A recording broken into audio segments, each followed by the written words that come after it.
Hi, this is Jill Casey, and I am just here to talk about the infographic I made for my EdTech Team Online Visual Literacy class.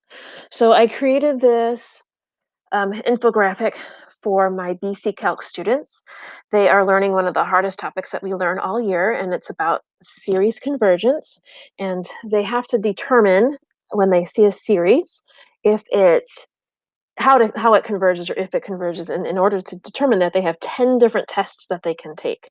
And the hardest thing about this for the kids is knowing which test they should try and in what order they should try and how they should know which ones to try. And they get bogged down by the how do I know, how do I know, how do I know.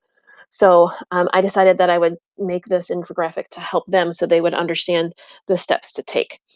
um, and after having a discussion on the Google Hangout with Stacey Revere, she helped me to determine that there was some different ways that I could make this look a little bit better, like with different colors and stuff. It was very plain before. So, okay. So the kids are supposed to have a preliminary step. This is what they do. They start here, and then if there are all these yes and no answers, right? So if they say no, they can go here, go this way. If they say yes, they go this way, and so forth. And you can look through where they're supposed to end up.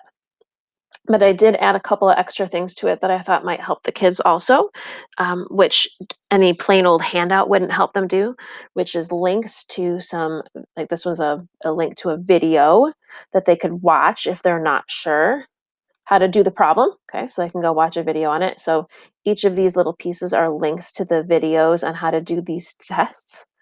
And then at the bottom down here, this is a link for an actual summary of how to use each of the tests. So it's just a handout, like a separate handout, but it's like, hey, this is what each test does. Here's how you're supposed to use it. I'm hoping, I've already taught this year, but I'm hoping when I give it to them just to review for the AP test, which comes up in May, that they will actually go back in and click on some of these different links to help them determine which is the best way to do this problem. Hope that makes sense.